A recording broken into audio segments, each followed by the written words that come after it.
Hello, this is Dr. Grande. Today's question is, can I analyze the case of Anthony Bourdain?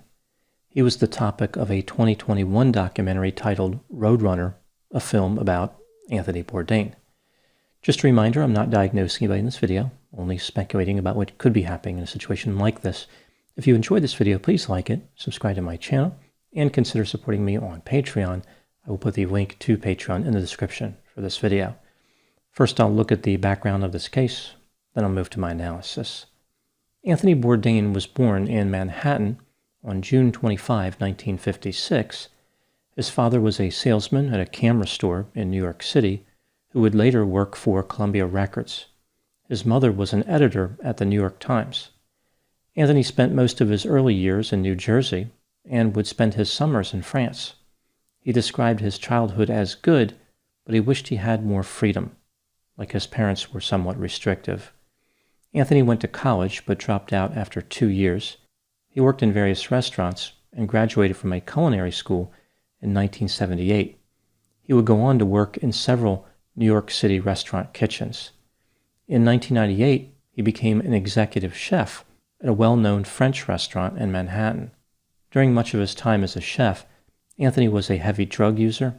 He used heroin, cocaine, LSD, marijuana, and many other drugs. In 1988, he abruptly stopped using drugs. Starting in 1993, Anthony wrote articles and books inspired from his experiences in restaurants. He published 2 culinary mystery books in the mid-1990s, but they both failed commercially. Apparently, a culinary mystery is actually a real genre that combines food and homicide, which I thought would have made fast food restaurants envious, like it was encroaching on their territory. Anthony eventually found success with writing when he published a book in 2000 titled Kitchen Confidential: Adventures in the Culinary Underbelly. This book was essentially a collection of anecdotes which offered a behind-the-scenes look at working in high-end restaurant kitchens. After the massive success of this book, Anthony would write several more books and was offered a TV show called A Cook's Tour. It started airing on the Food Network in 2002. It only lasted for 35 episodes, but in July 2005, Anthony was featured in a series on the Travel Channel called Anthony Bourdain: No Reservations. In the show, he would travel to various locations around the world and explore food and culture. Anthony enjoyed success due to this series. In 2012, Anthony left the Travel Channel after having some problems with them. In 2013, he appeared in a new show called Anthony Bourdain: Parts Unknown, which was on CNN. Anthony enjoyed massive success with this series. Throughout Anthony's life, he had a number of love interests. He married in 1985 and divorced 20 years later. He married for a second time in 2007 and had a daughter. The marriage ended in 2016. That same year, he met an Italian actress and they became romantically involved. In early June 2018, Anthony was working on an episode of Parts Unknown in France when he became aware of photographs published in a tabloid which featured his love interest with a French reporter. She was cheating on him. Anthony made a post on Instagram showing the title sequence from the 1970 movie Violent City. The film starts with paparazzi photographs of a woman cheating on her husband. Anthony Bourdain brought an end to his life by hanging. On June 18, 2018, he was 61 years old. Many people have blamed his love interest for Anthony's death, but she suggested they both cheated and they were both adults. She made it sound as though they understood what type of relationship they had. Now moving to my analysis. The documentary Roadrunner, a film about Anthony Bourdain, offers an interesting perspective on his experiences, attitudes, achievements, relationships, and ultimately his death. Here are my thoughts on a few items that stood out to me regarding the life and death of Anthony Bourdain. Item number 1, a theme that repeatedly emerged in the documentary was how Anthony suffered from depression. In addition, he used substances for a time, was anxious, and toward the end of his life was agoraphobic, which presented a real problem given his line of work. Something else to consider here is that Anthony talked about feeling manic, but what he described sounded more like hypomania. This is a less severe version of a manic episode. This makes me wonder if he had bipolar disorder, specifically bipolar II disorder, which features major depressive episodes and hypomanic episodes.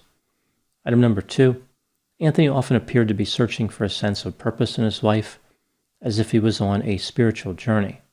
He wanted to find happiness and, I think, an ideal lifestyle. He was described as a romantic. Reality was never going to live up to his fantasy. Anthony had an authentic mannerism, which I think was endearing to a lot of people. It was clear that he was truly searching for something, and he wanted to share that experience with others. In a way, when he traveled and met people, it was really like therapy, because he equated finding purpose in his life with defeating his depression. In a sense, I think that's what went wrong for Anthony Bourdain. Which brings me to item number 3. I think what could have happened here with Anthony is that he was depressed, but he didn't understand the depression.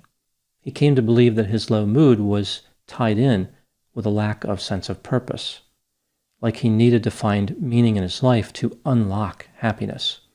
He explored the world with his TV show. He opened a lot of doors and found a lot of interesting things, but happiness was not behind any of those doors. It was elusive. His thinking painted himself into a corner.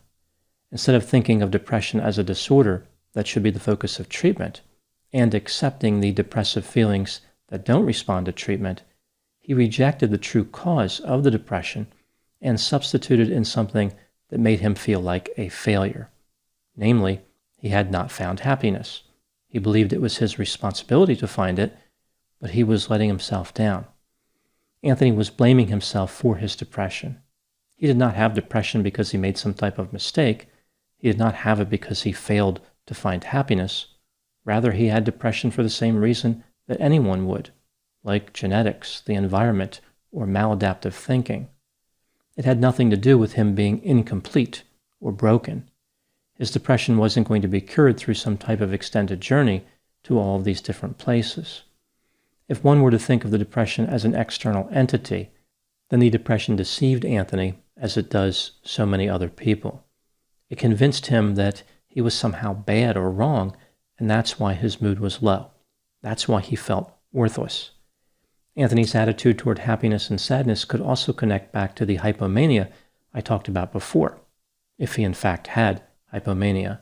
Just as Anthony blamed himself for the depression, he probably gave himself credit for the hypomania. These episodes of hypomania gave Anthony hope that there was a way to conquer the depression using his happiness-chasing method.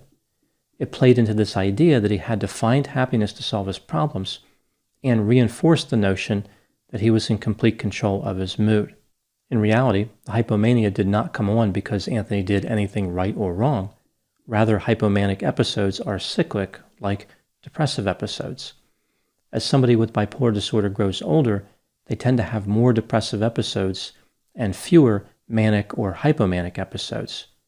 If Anthony actually had bipolar disorder, and again, I don't know that, then as he aged, he wasn't getting that boost of hypomania as often.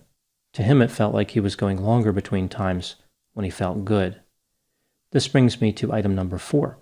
When Anthony discovered his love interest was cheating, the information was filtered through a dark lens of depression. Anthony was already struggling, and now he lost another battle on his journey. His anger and jealousy combined with his existing impulsivity and depression. The result was disastrous. Another component may have been that Anthony felt like he was a fraud who didn't deserve to have the relationship he wanted. This brings me to item number 5. By his own admission, Anthony stumbled into everything good in his life. He said that he felt like he had stolen a car and he was always looking in the rearview mirror waiting for the police lights to come on, but they never did. He enjoyed a privileged lifestyle as a celebrity, but viewed himself as a mediocre chef and an undeserving imposter. Anthony was very hard on himself. He went out of his way to accept responsibility for his wrongdoings. For example, unlike most people who use heroin and cocaine, Anthony did not make excuses for his drug use. He didn't say that he used drugs to treat pain. He didn't say his use was due to a bad childhood. He did not slip into drug use. He said that he used drugs because he wanted to, and he knew the drugs would destroy his life. That level of ownership is one of the reasons Anthony was so appealing to many people. He had an authenticity.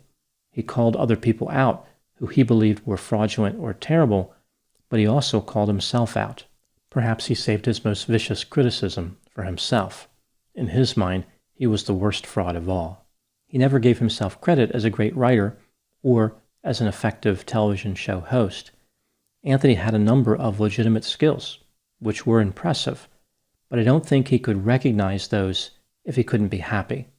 Again, it's like his failure to be happy was indicative of some type of mistake he made. This brings me to the last item, number 6. When somebody has depression, they can often manage the feelings by receiving mental health counseling.